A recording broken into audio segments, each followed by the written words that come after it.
இந்த காலத்துல நீண்ட கால ரிலேஷன்ஷிப்ங்கிறது ஒரு ரேர் விஷயம்னு தோணுற ஒரு world gospel power house Tamela Mann அவங்களோட ஹஸ்பண்ட் டேவிட் மேன்.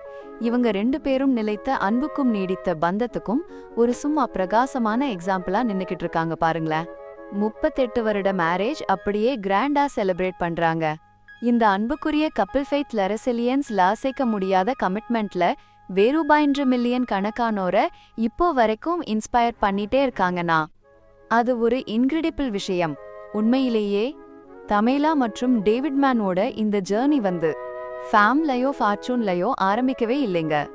இது அப்படியே ஃபெய்த்ல தான் ஆரம்பிச்சது.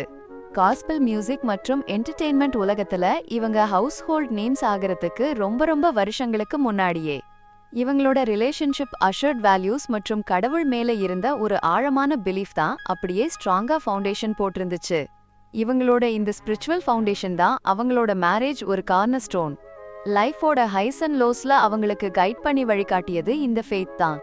அப்பப்பா ஸ்டேஜ்லயா இருக்கட்டும், இன்டர்வியூஸ்லயோ இருக்கட்டும், இல்ல அவங்களோட மினிஸ்ட்ரி ஒர்க் மூலமாவோ இருக்கட்டும், இந்த கப்பிள் அடிக்கடி என்ன சொல்வாங்கன்னா, எங்களோட ஃபெய்த் தான் எங்க யூனியனை இவ்ளோ ஸ்ட்ராங்கா வச்சிருக்கு அப்படின்னு அழுத்தமா சொல்வாங்க.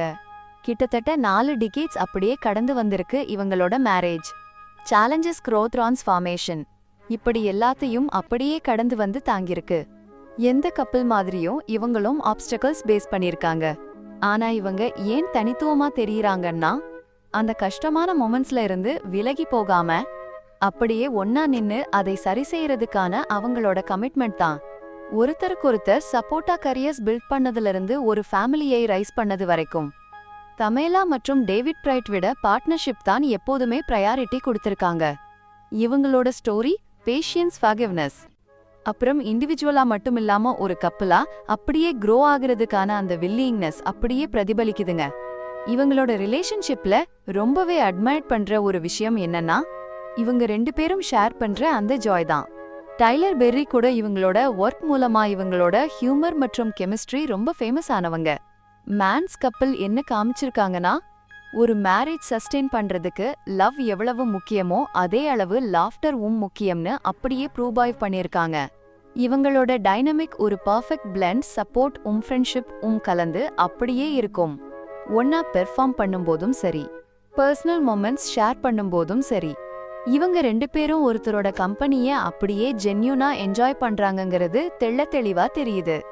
இதுதான் அவங்களோட லாஸ்டிங் பாண்ட், ஒரு கீ இன்கிரீடியன்ட். அடடா, கரியர்ஸ் அப்பாலும் ஃபேமிலி தான் இவங்களோட ஸ்டோரி ஒரு சென்ட்ரல் பாயிண்டா இருக்கு. 2 பேரும் சேர்ந்து ஒரு strong and loving house hold உருவாக்கி இருக்காங்க. சில்ட்ரன் வளர்த்து ஸ்பாட்லைட் அப்பாலும் நீண்டு நிற்கும் ஒரு லெகசியை அப்படியே மெருகேற்றி இருக்காங்க.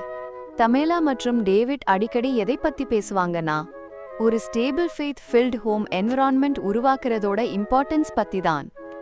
ஃபேமிலி வேல்யூஸ் மேல இவங்க வச்சிருக்கிற டெடிகேஷன் அவங்களோட மேரேஜ் ஸ்ட்ரெங்தன் பண்ணது மட்டும் இல்லாம மத்தவங்க எது நிஜமாவே முக்கியம்னு ப்ரையாரிடைஸ் பண்ணவும் இன்ஸ்பயர் பண்ணிருக்கு. அப்பப்பா பல பேருக்கு தமேலா மற்றும் டேவிட் மேன் பர்பஸ் மற்றும் பெர்சவரன்ஸ்ல வேறுபாயின்றிய ஒரு பிளாக் லவ்வோட பியூட்டியூ அப்படியே ரெப்ரசன்ட் பண்றாங்க. அவங்களோட 38 வருட ஜர்னி, எஃபர்ட், ஃபெய்த் மற்றும் மியூச்சுவல் ரெஸ்பெக்ட் இருந்தா லாஸ்டிங் லவ் பாசிபிள் தான் அப்படிங்கிற ஒரு பவர்ஃபுல் ரிமைண்டரா இருக்குங்க. ரிலேஷன்ஷிப்ஸ் அடிக்கடி எக்ஸ்டர்னல் ப்ரெஷர்ஸால டெஸ்ட் செய்யப்படுற இந்த காலத்துல இவங்களோட ஸ்டோரி ஒரு பீக்கன் ஆஃப் ஹோப்பா அப்படியே ஜொலிக்குது. லவ் என்கிறது வெறும் குட் டைம்ஸ் மட்டும் இல்ல, ஒவ்வொரு சீசன் லையும் கமிட்மெண்ட்டோட இருக்கணும்னு இவங்க அப்படியே வாழ்ந்து காமிச்சிருக்காங்க. இந்த இன்கிரெடிபிள் மைல்ஸ்டோனை அவங்க செலிப்ரேட் பண்ணும்போது தமேலா மற்றும் டேவிட் மேன் வெறும் கடந்த காலத்தை மட்டும் பார்த்துட்டு இல்ல, அவங்க ஒரு லெகசியை அப்படியே பில்ட் பண்ணிட்டே இருக்காங்க. மியூசிக் மூலமா, மினிஸ்ட்ரி மூலமா, அவங்களோட ஷர்ட் லைஃப் மூலமா மத்தவங்கள அப்லிஃப்ட் பண்றதுக்கும் நிலைத்து நிற்கும் லவ்வோட பவர் ஷோகேஸ் பண்றதுக்கும் அப்படியே கமிட்டடா இருக்காங்க. இவங்களோட மெசேஜ் ரொம்பவே சிம்பிள் ஆனா ப்ரஃபவுண்டானது. ஃபெய்த் இன்டென்ஷன் போட்டு அப்படியே வளர்த்தா லவ் எந்த ஒரு டெஸ்ட் ஆஃப் டைமையும் தாங்கி நிற்கும். 38 வருட லவ் லாஃப்டர் லெகசி இதுக்கு அப்புறமும் இன்னும் பல வருடங்கள் அப்படியே தொடர வாழ்த்துகள்.